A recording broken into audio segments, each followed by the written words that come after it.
एक ही उपवास कर लेने से मनुष्य हजारों कष्ट यज्ञ 100 राज्य में यज्ञ का फल तो लेता है। बेटा जो दुर्लभ जिसकी प्राप्ति असंभव तथा जिसे त्रिलोकी में किसी ने भी नहीं किया है, ऐसी वस्तु के लिए भी याचना करने पर भी प्रभु एकादशी उसे दे देती है।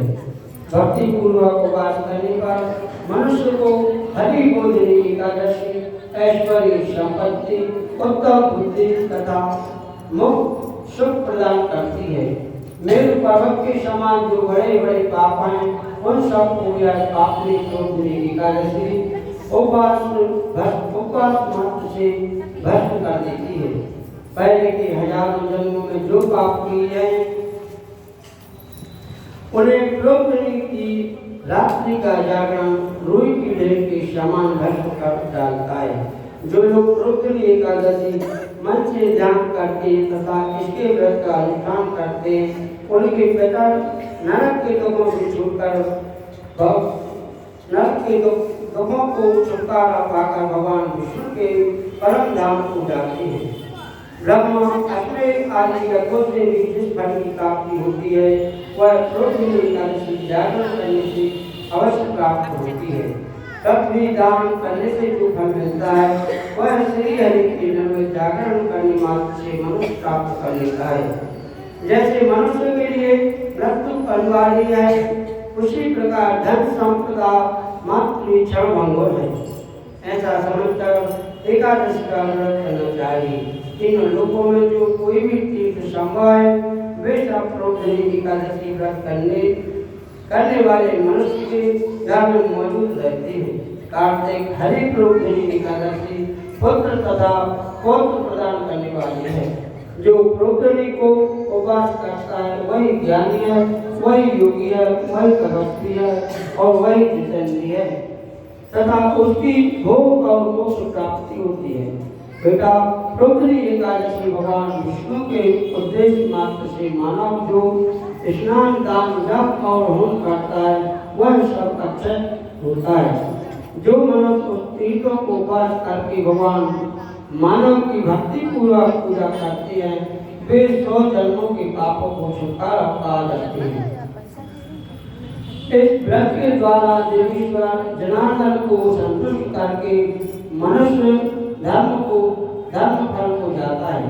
प्रोक्तनी को पूजित होने पर भगवान गोविंद मनुष्य के बचपन जवानी और बुढ़ापे की हुई 100 जन्म के पापों को चाहे वह आधे को या कम धो डालते हैं अतः सर्वात्म करके संपूर्ण मनोवांछित फलों को देने वाले देव आदि देव जनार्दन का उपवास करना चाहिए।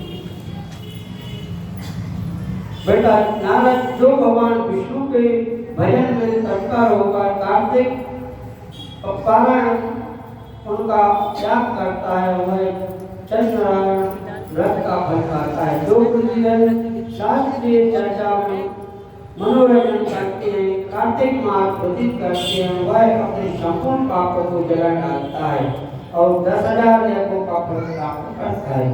कार्तिक मास में शास्त्रीय कथा करने सुनने भगवान मधुसूदन जैसे संतोष होता है वैसे ही यज्ञ दान अथवा जप आदि भी नहीं होते। जो शुभ कर्म पारायण और कीर्ति कार्तिक मास में 1 या आधा श्लोक की भगवान विष्णु की कथा बांटते हैं उन्हें 100 गोदान का फल प्राप्त होता है। हे महामने कार्तिक भगवान केशव के सामने शास्त्रीय तथा श्रवण करना चाहिए। मुनि जो कार्तिक में कल्याण प्राप्ति के लोग से श्री हरि की कथा प्रारंभ करते हैं वह अपनी 100 पीढ़ियों को उतार देते हैं। जो मनुष्य सदा नियम पूर्वक कार्तिक मास में भगवान विष्णु की कथा सुनते हैं उसे सहस्त्र गोदान का फल मिलता है। जो प्रोक्तनी एकादशी के दिन श्री विष्णु की कथा श्रवण करता है उसे 7 दीपों से युक्त प्रतिदान करने का फल मिलता है।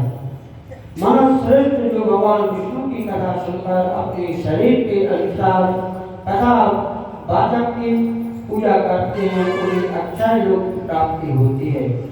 नारद जो मनुष्य कार्तिक मास में भगवान भागवत संबंधी गीता और शास्त्र विनोद द्वारा समय व्यतीत करता है, उसकी पुनरावृत्ति मैंने नहीं देखी। जो मनुष्य गुणात्मा पुरुष भगवान के सक्षम गान नृत्य बात और श्री विष्णु की कथा करता है, वह तीनों लोगों के ऊपर विराजमान होते हैं।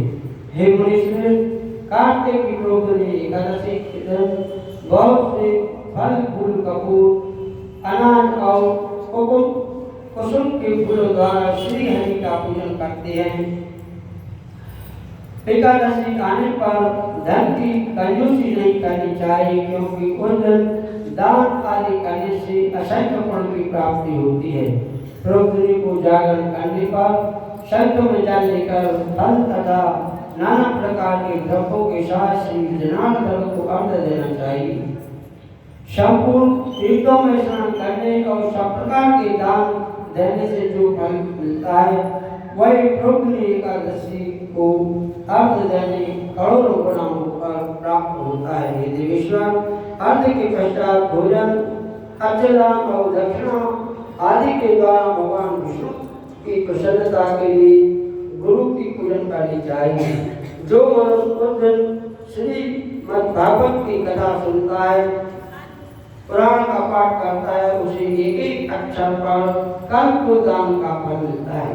हे मुनीश्वर, कार्तिक में जो मनुष्य अपने शरीर के अनुसार शास्त्रों को रीति से वैष्णव व्रत एकादशी का पालन करते हैं, उनकी मुक्ति अविचल केतकी के एक पत्ते पूजित होकर भगवान गरुड़ 1000 वर्ष तक अत्यंत तृप्ति रहने तक देवर्षि जो अगस्त के पूज्य भगवान जनार्दन का पूजन करता है, उसके दर्शन मात्र से नरक की आग बुझ जाती है।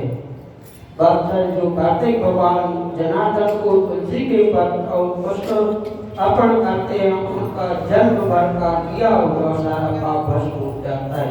हे मुनि, जो प्रतिदिन दर्शन, स्पर्श, ध्यान, नाम कीर्तन, स्तवन आदि करते हैं, नृत्य पूजन तथा नतमस्तक होकर द्वार तुलसी के नाम पर उनकी भक्ति करते हैं, वे कोटि सहस्त्र युगों तक पुण्य का विस्तार करते रहते हैं। नारद सब प्रकार के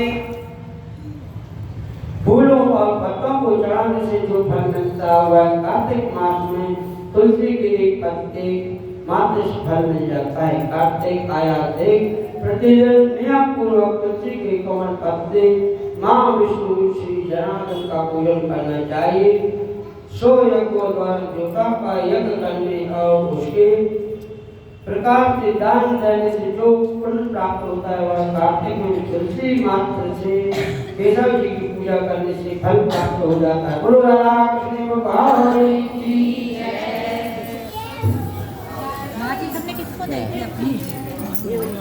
हम तो लाइट अल्लाह